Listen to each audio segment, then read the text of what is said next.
started my front lever training just like everybody else, the tuck front lever. This exercise was pretty strenuous on my shoulders at first, but I got used to it in a couple weeks. After 2 months of tuck front levers, I unlocked the advanced tuck and one leg front lever. Keep in mind that before starting to train this skill, I had around 4 months of experience training more foundational movements like pull-ups and toes to bars. From here, I did negatives, and I mean a lot of negatives. I remember there was one workout where I did 51 leg front lever negatives, 25 on the left side and 25 on the right side. This wasn't a very smart thing to do, but I wasn't very educated on strength training at the time. I figured that if I did more reps than my last workout, then I would make progress.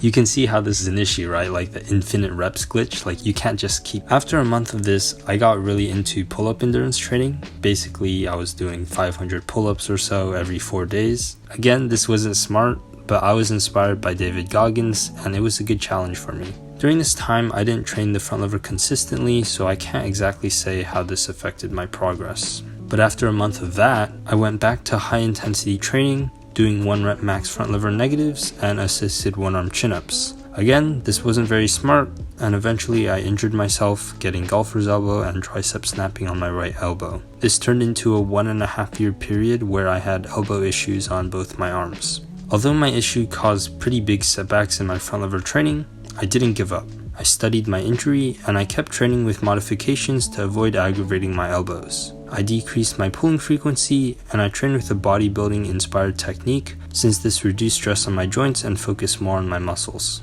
However, after several months of training, I noticed that I stopped making progress in the front lever. I thought my issue in the front lever might have been my retraction, so I spent several months doing tuck front levers with retracted shoulders. It helped with my form, but it didn't really improve my strength in the harder progressions. Since I wasn't making much progress, I decided to buy a book called Overcoming Gravity to learn more about calisthenics programming. I had watched a lot of YouTube videos and podcasts up to this point, but it felt like I still didn't know how to program for calisthenics. I learned a lot of valuable stuff from this book, such as how to track volume in the front lever, how frequently I should train the skill, and how to balance it with other skills. First, I decided to focus on the straddle front lever and band assisted full front lever, since these were the hardest progressions I could hold with decent control. Second, I would increase my front lever frequency to once every 2 days rather than once every 4 days. The reason it was at 4 days is because after my injury, I thought that using a lower frequency approach might help me with recovery, but that wasn't the case. In hindsight, the shift in frequency wasn't that significant, since when it comes to strength training, the frequency that you train a skill isn't that important, given that the total volume is the same. However, in this case, increasing my frequency led to an increase in my volume, which was significant.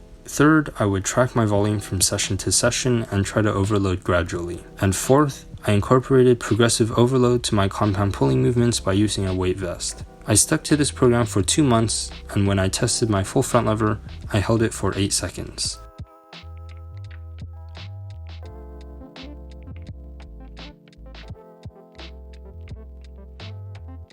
This surprised me since I had mainly been training the straddle front lever and my working sets were also around 8 seconds. But what this taught me is that to increase strength, you don't always have to train the hardest progression to failure. Usually it's okay if you decrease the difficulty to something you can control and accumulate volume there. This applies not only to the front lever but to any strength focused movement. After this, I stopped training the front lever for 8 months. This is because I wanted to focus on healing my elbow tendonitis, and I thought removing the front lever from my workouts might help. Also, I joined the Navy, and as you may know, there's a 2-month boot camp where you have no access to pull-up bars. After my boot camp, I decided to focus on weighted pull-ups since I wanted to build my foundation for the front lever in the future. I didn't get back into front levers until 8 months later, and this was my level as a result.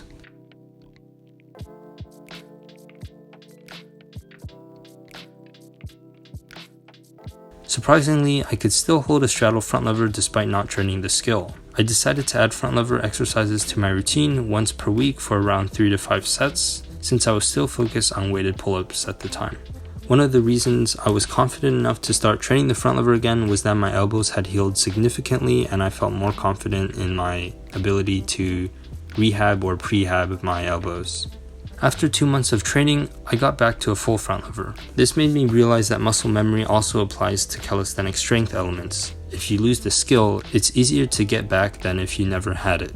I also realized that calisthenics skills aren't as technical as I had thought. If they were very technical, I would have had to train the front lever more often to relearn the form. However, my form was pretty good from day one of starting again, which convinced me that this exercise should be trained similarly to other strength compounds you normally see in the gym. So, in my opinion, it's not necessary to use a very high frequency program to train the front lever. From here, I decided to train the front lever more seriously. I set up a new program to train it 3 times per week, and after 5 weeks, I went from doing the straddle front lever for 3 sets of 7 seconds to 3 sets of 12 seconds. I also tested my front lever and held it for 10 seconds. However, I stopped making progress for the next 4 months. I attribute this to the fact that I signed up for an online coaching program with a movement teacher. Don't get me wrong, I was still training the front lever, but it wasn't a top priority. There were so many other things that I was working on that I couldn't dedicate as much energy to the front lever as I wanted to.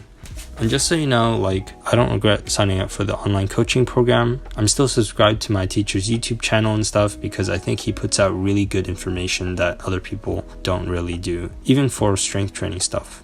That being said, I am thinking of starting my own online coaching program. If you're interested in learning any of the skills I specialize in, feel free to DM me on Instagram or send me an email. This is just to gauge interest and not a definite commitment. Anyways, once I finished my online coaching program, I focused on the front lever again as my top goal. By the way, I actually shared the program I used in this YouTube video. For the next several weeks, it felt like I was on track to making good progress, but I injured my lower back. I'm not exactly sure what the cause was. It could have been back bridges, carrying groceries, tuck handstands, or the front lever. But no matter the cause, my lower back felt pain during my front lever attempts, and it would hurt more if my legs were more extended. As a result, I had to stop training the front lever as my top priority. Instead, I spent the next 5 months trying to get a stronger weighted chin-up and pull-up. A lot happened over this period, but let me try to summarize. First, my weighted pull-up increased from a previous best of 72 pounds for 4 sets of 8 to a new best of 135 pounds for 3 sets of 3. Secondly, I got a rotator cuff injury, but I was familiar enough with the rehab process to bring it back to normal in a month or so. Third, I started focusing on front lever pull-ups and presses a bit more than the front lever isometric. However, I still made steady progress in my front lever training. After 3 months, I held an 11-second front lever, and after 6 months, I held a 15-second front lever. And for that 15-second front lever, I was basically too sore to train my regular front lever pull-ups that day, so I decided to see how long I could hold a front lever. As of the day I'm currently writing this script, it's been 1.5 months since my recent weighted pull-up record, and I'm a lot more focused on bodyweight skills. I lost 10 pounds, and my main pulling goals are the front lever touch and front lever presses. If I were to guess how long I could hold a front lever now, I would guess at least 20 seconds, but I'm not going to test it for the sake of this video because that would be unnecessary. Anyways, that's all for this video. Feel free to ask specific questions about my experience in the comments, and cheers.